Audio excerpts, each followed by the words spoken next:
Welcome to Last Tequila Standing once again. I am here with Jim Riley of Azunia Tequila and Intersect Beverage, and I am under the impression that you are bringing back the fun to tequila. You know what?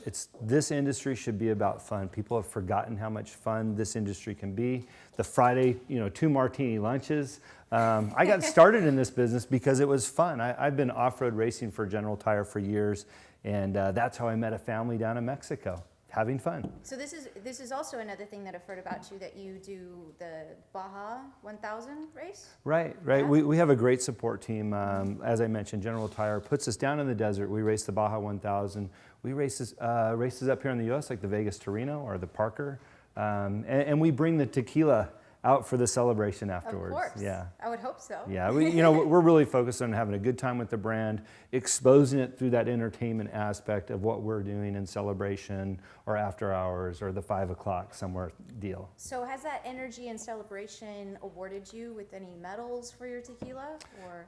We have been very fortunate to receive some nice accolades for the tequila. Our Blanco tequila is made the traditional way in a Hornos oven, and our focus is about what's in that bottle.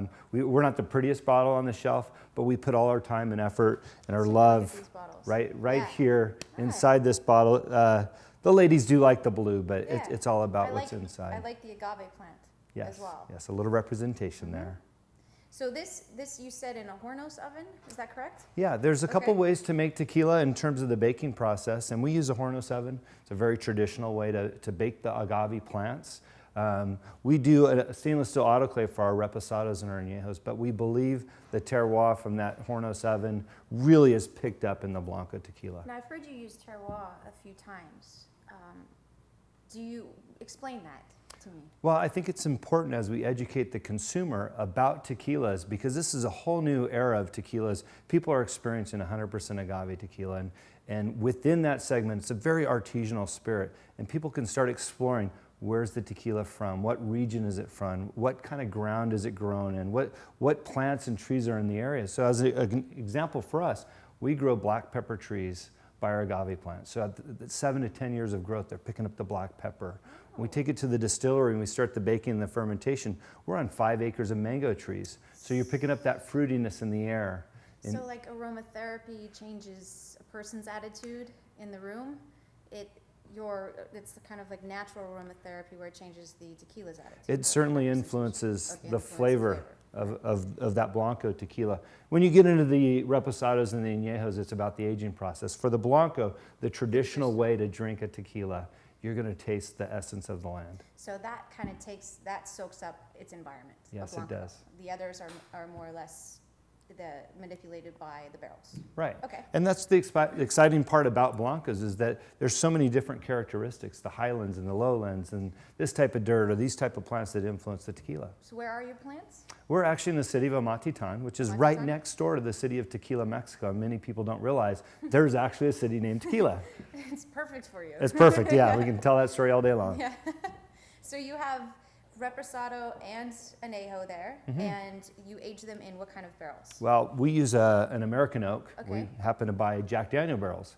A huge fan of theirs. I like the characteristics of the barrels because you can pull out flavors of butterscotch, caramel, vanilla, maybe even a little chocolate at times. Oh, sounds delicious. Yeah, well, it pairs great with desserts. Okay. Oh, you mentioned that you like to pair some of the reposado and añejo with orange and cinnamon. I do. We have the distinct pleasure to work with Chef Jamie Gwynn. She's a famous LA chef, and she's taught us a few things about pairing tequilas. We do like an añejo with the side of orange, a little bit of sugar and cinnamon on it, or we've done some Hatch chili barbecue sauces with our reposado. She's created all kinds of fantastic dishes, and it's opened up our world beyond just the mixologist community and into the food community. Well, it all goes hand in hand. Yeah, so absolutely. Why limit yourself? Have some fun with it. Yes, exactly. I think fun opens up a lot of things. It certainly does.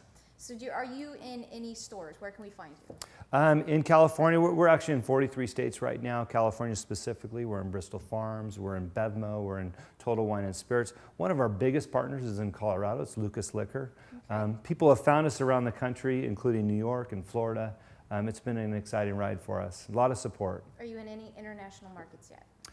We are looking at launching Canada. We're in Okay. discussion with somebody up there, and we're excited about that. So what's in store for your future with Azunia? Well, for us, it's about educating the consumer about the product. So we only want to grow as fast as we can educate people. So we typically focus on a demographic or an area like Orange County or LA. We build our business there and then grow beyond that. So it has put us in 43 states now. We've got great partners, people that understand the characteristics of tequila, like Hillstone Group, which owns Houston Steakhouse and R&D Cafe. They understand the characteristics of tequila, so they've helped us grow beyond California into these other states. On the Border Mexican restaurant, it's more of a middle level restaurant. They also understand the tequila culture, so they've helped us grow beyond California. So with your attitude and having so much fun with tequila, how do you bring that to a tasting to share your love and your understanding of all the different elements that are incorporated in making tequila to your average consumer? Well, I think consumers are genuinely interested in understanding what it is they're drinking. Usually when I stand up in front of a group of, in a tequila seminar, I'll say, who's had a bad tequila experience? And everybody's like, yeah, me. Yes. But now we I'm talk guilty. about, you're guilty, Yes. right? Me too. So we're talking about a new era of tequila, the 100% Weber Blue Agave. So people are excited and interested to know why it's different now than it was in the past and why they won't have that bad story that they've had before. So for them to be educated about something that they're enjoying, they're willing to pay attention, and we're willing to give the stories about the lands and the baking process and the fermentation. And from there, we even lead into how do you make a cocktail? People are so intimidated to go home and make a cocktail. We try to teach them easy way to make drinks so that they can experience the same thing at home as they are in the bars and restaurants. So later on, we'll make a cocktail for the show. Okay. Is there anything else that you want to tell me about your tequila that's special? Well, we do a little something special to our Blanco, and that's we aerate this before we put it in the bottle. And the reason why is I think that there's so many cocktails that you can make with a Blanco tequila that we want people to expand the horizon. So by the aeration, it takes a little bit of that alcohol bite, but you really have the mouth and the taste of the tequila itself. Wine? Where you, Again, we're okay. talking about an Okay. artisanal spirit where you can Okay. treat it like a wine. So we make cosmopolitans with this. Oh, We've made wow. mojitos with this. Oh, nice. We've worked with many other products like Prosecco and So you're very versatile. experiment. That's the message I'd Okay. say. Experiment with the Blanco tequilas. Experiment. Okay. Yeah. Thank you very And have much. some fun with it. Yes. Yeah. I'm having fun. This is Jim Riley with Azunia Tequila. Thank Yeah. you very much. Thanks.